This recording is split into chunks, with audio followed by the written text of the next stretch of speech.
A lenda de Fausto, de Michu de Miaki, tradução de Moraes Rosa, voz Iba Mendes. Era pelo ano de 1530. Carlos V encontrava-se então com a sua corte em Innsbruck, mas a cidade parecia menos comovida com a sua presença do que com a de um extraordinário feiticeiro que realizava as coisas mais maravilhosas.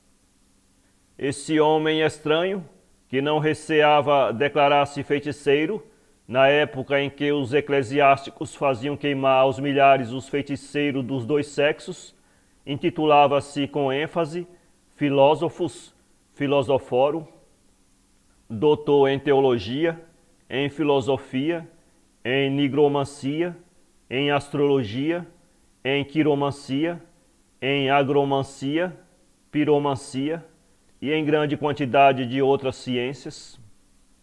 Andava sempre escoltado por um criado, uma personagem vesga, que parecia apto para todas as ocupações, e ainda por um cavalo e um cão sábios. O cão, muito grande e muito negro, que se chamava Prestigiários, era o terror de toda a gente, passava por ser a encarnação do diabo.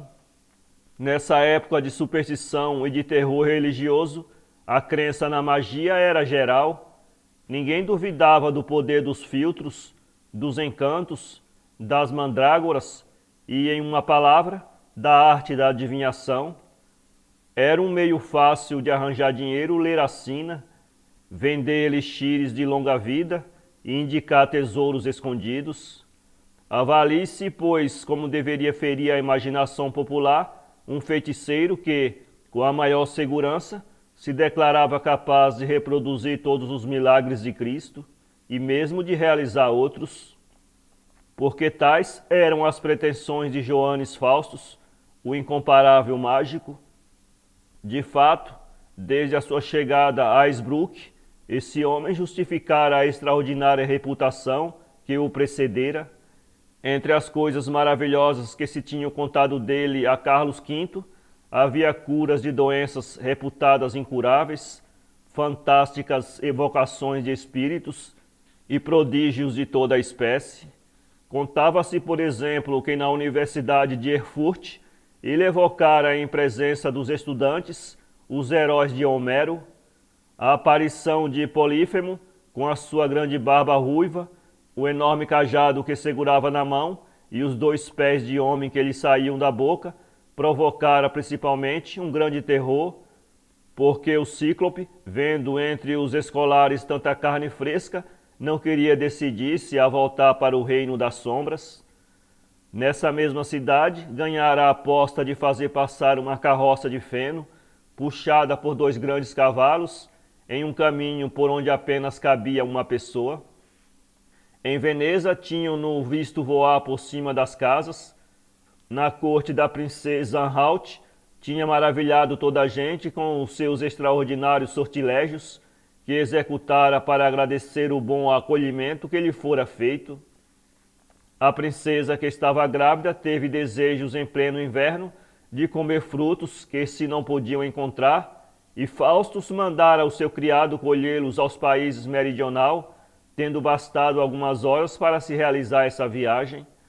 Depois deram uma festa incomparável em um castelo fantástico, subitamente evocado pela sua ciência e que desaparecera ao romper da aurora.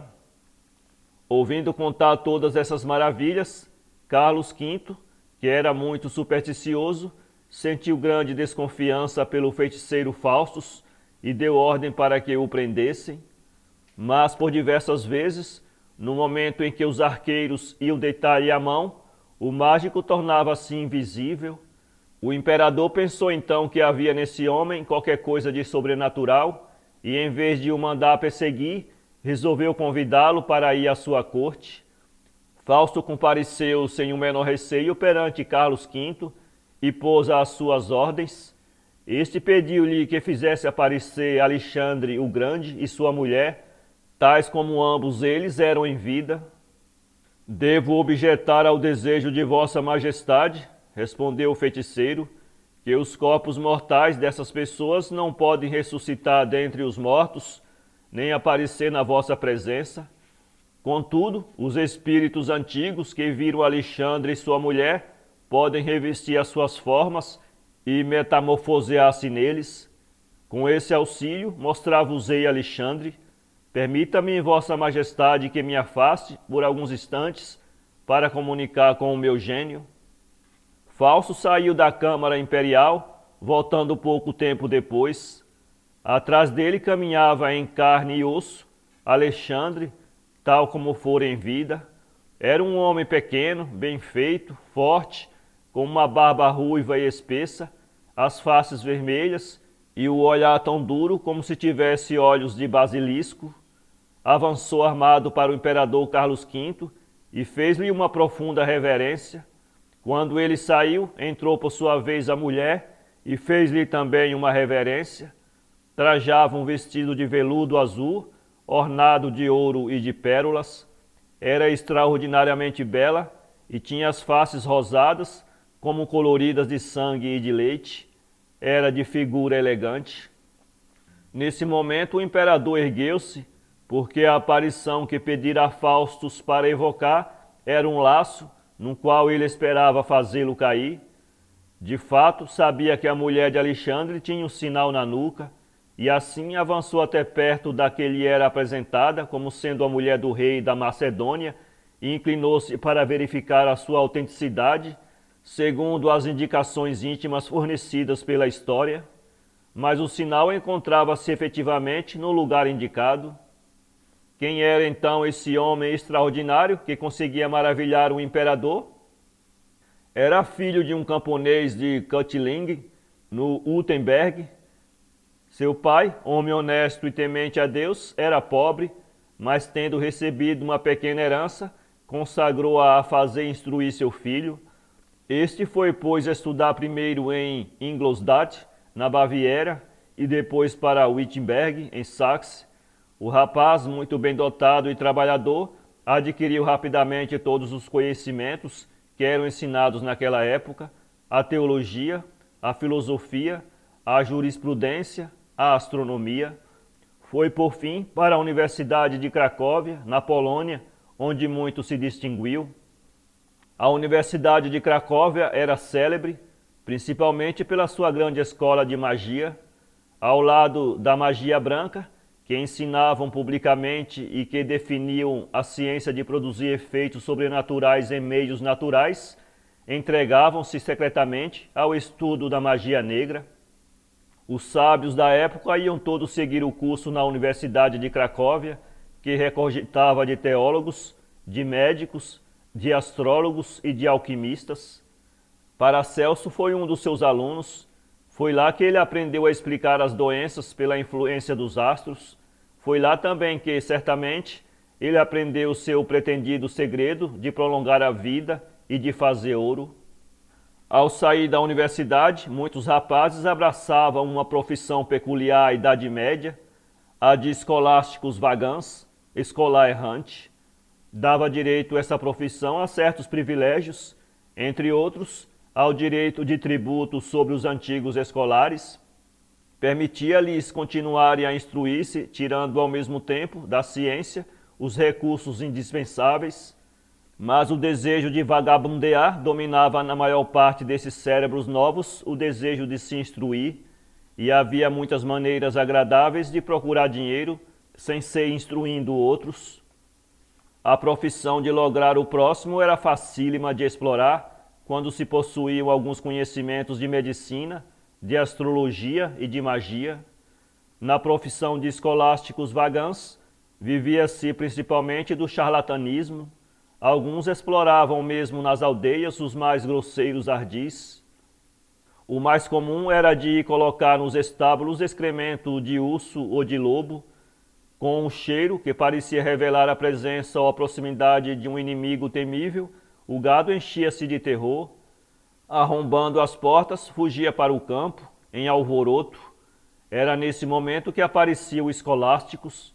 Dizia-se possuidor de uma fórmula mágica, única possível para conjurar o malefício de que os animais estavam possuídos. visto que fugiam com tanto terror. O fazendeiro, a princípio, hesitava, mas perante a sua impotência para reconduzir o gado ao estábulo e perante a segurança absoluta do sábio escolar, combinava com ele uma certa quantia para conjurar o mal. Concluído o negócio, o falso mágico penetrava novamente no estábulo e levava o excremento. A partida estava feita. Depois, com os companheiros, ia rir-se para a estalagem próxima, onde, com libações alternadas com cânticos báquicos, celebravam a missa do vinho. Introibo at altare Bacchi, ad eum qui leatificati co homines. Aqueles que não receavam lançar-se na taumaturgia faziam ainda muito melhor negócio, mas era preciso saber escapar às fogueiras da igreja, que queimavam em cada grande cidade uma média anual de 300 a 400 feiticeiros. A profissão, com as suas seduções e os seus perigos, tentou o jovem escolar Fausto, ao qual não faltavam nem ciência nem entusiasmo e que se sentia arder em mil desejos. A libertinagem é fácil em uma vida errante e o imprevisto duplica o encanto da satisfação. O Dr. Faustus, era assim que se intitulava o jovem, escolásticos vagãs, entregou-se, pois, perdidamente às devassidões de toda espécie. Adquiriu assim um prestígio temível, aumentando ainda pelas misteriosas práticas de magia a que se dedicava. Mas em meio dos seus desregramentos, Fausto procurava em vão a saciedade de sua sede luxuriosa. A sua ciência de mágico bastava-lhe para deslumbrar os seus semelhantes, contudo, não lhe dava o poder com que ele sonhava, o de submeter todos os seres aos seus desejos. Um dia apareceu com uma personagem extraordinária que dizia seu servo. Era um homem de sorriso sarcástico, cujos olhos despendiam clarões estranhos, que pareciam um reflexo do inferno. Fausto dizia que o tinha ligado a si por comiseração e contava que esse homem se chamava Christoph Wagner, filho natural de um sacerdote de Wassburg e de uma sua serva.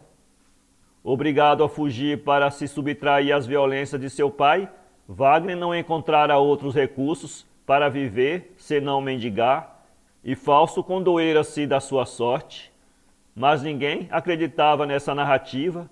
Todos estavam persuadidos de que esse estranho servidor era o próprio diabo. O povo não se enganava. Aquele que se fizera companheiro do Dr. Fausto era um demônio que tomara a forma humana e que se chamava Mefistófeles, aquele que não gosta da luz. Eis o que se tinha passado. Uma noite, Fausto trabalhava em operações de alquimia, quando, de súbito, da chama que aquecia o cadinho, viu sair uma figura cínica que lhe disse: "A tua ciência é vã, ó bom doutor.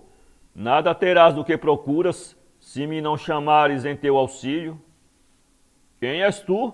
perguntou Fausto. "Queres entregar-me a tua alma? Dar-te-ei neste mundo tudo o que desejares." "Os meus desejos não têm limites e renovam incessantemente. Para os satisfazer, seria preciso ser Deus ou Satanás." "Eu sou Satanás," replicou a aparição. "Ponho-me ao teu serviço durante 24 anos, e durante esse tempo disporás de todo o meu poder, não havendo prazer que possa fugir-te, mas passando esse tempo, pertencer-me-ás."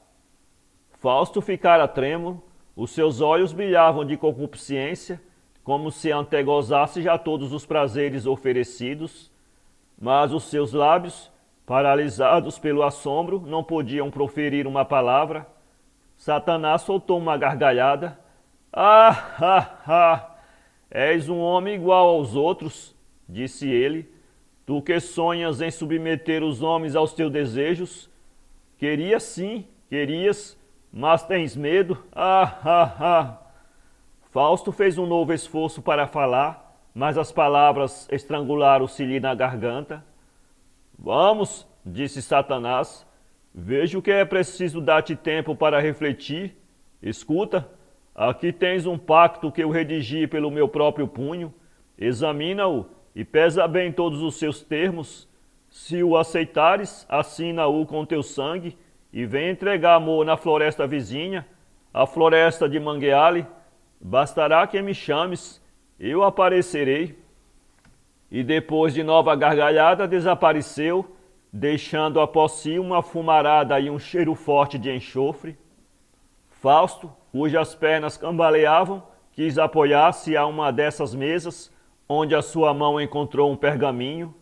Nele, em caracteres rubros, estavam escritas as linhas seguintes: Eu, João Fausto, doutor, afirmo e firmo com o meu próprio punho publicamente para a confirmação do fato, e em virtude deste escrito que, depois de ter tentado especular nos elementos, com o auxílio dos dons que graciosamente me foram comunicados e concedidos, não pude encontrar na minha inteligência os talentos necessários, nem recebê-los dos homens, e por isso me subordino ao Espírito que me foi agora enviado, o qual se chama Mefistófeles e é um dos servidores do príncipe infernal do Oriente.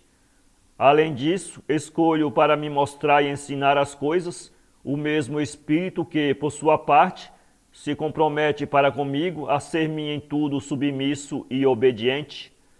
Em troca, eu prometo solenemente que, depois de um lapso de tempo de 24 anos decorridos e completos, a partir da data deste documento, ele poderá dispor de mim, governar-me, guiar-me e mandar-me a seu modo e a seu prazer dispor de toda a minha pessoa, corpo, alma, carne, sangue e bens, e isto por toda a eternidade.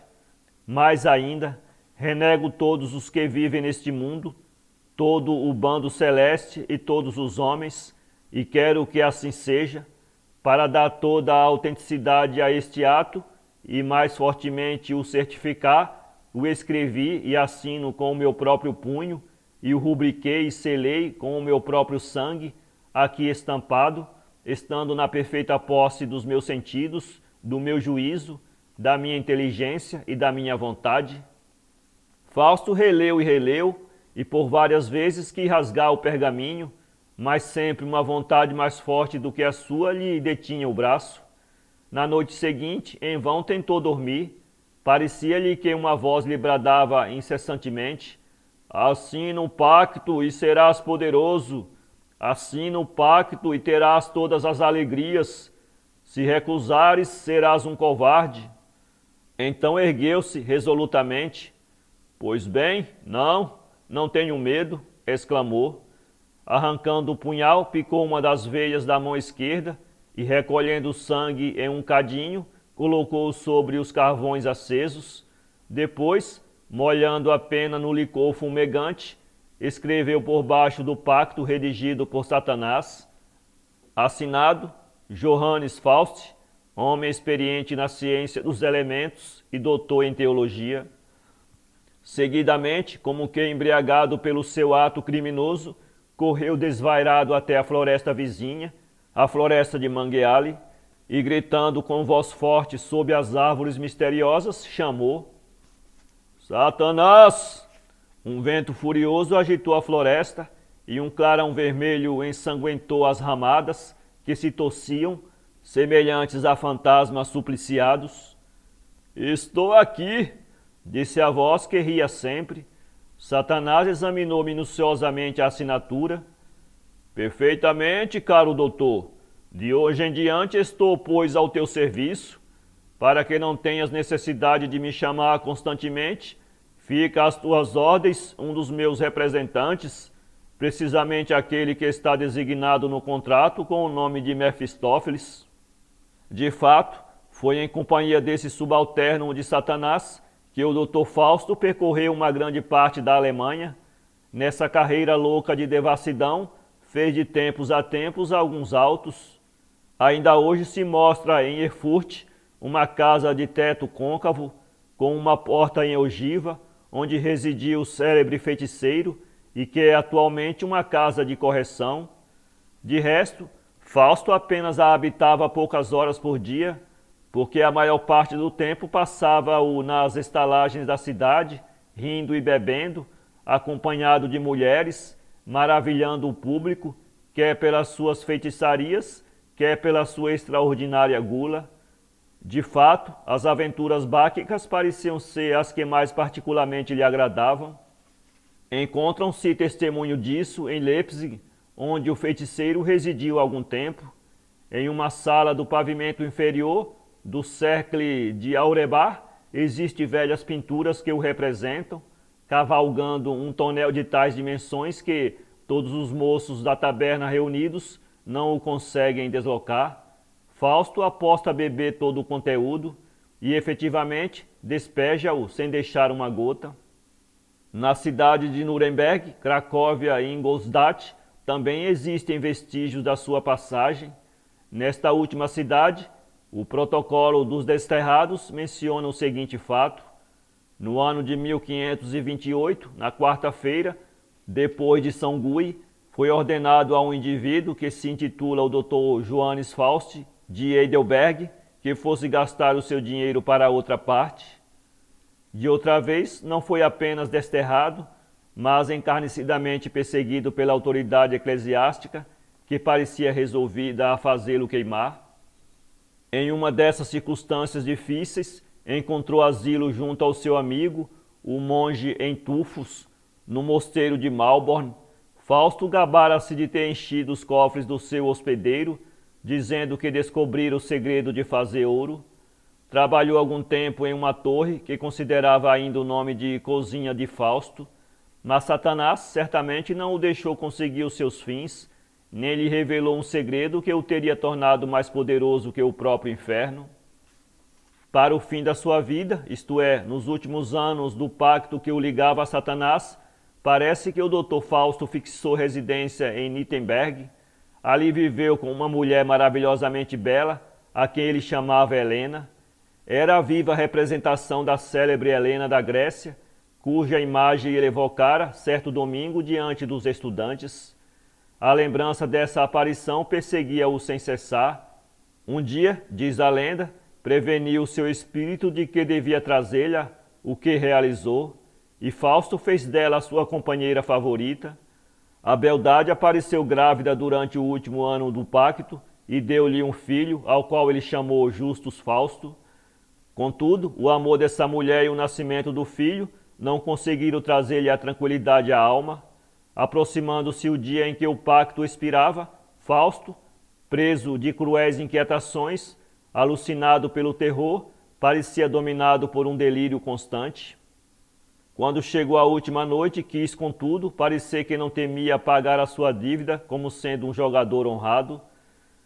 Como que, descuidoso da sua condenação, convidou numerosos convivas para um supremo banquete, afetou ser o mais alegre de todos, deu o exemplo das libações e foi o primeiro a entoar os cânticos báquicos, mas de súbito, à meia-noite, desencadeia-se uma terrível tempestade, sacudindo o teto da casa, fazendo tremer as paredes e arrombando a porta. Reconhecendo a vinda de Satanás, os convivas fugiram apavorados, deixando as taças cheias. No dia seguinte, encontraram-se as paredes da sala ensanguentadas, como se ali tivesse travado uma luta terrível. Fausto estava estendido com o rosto contra o solo.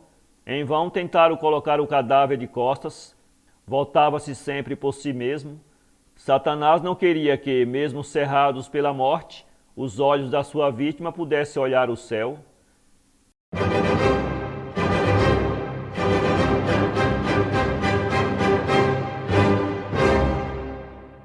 Para ler essa história, acesse www.poeteiro.com.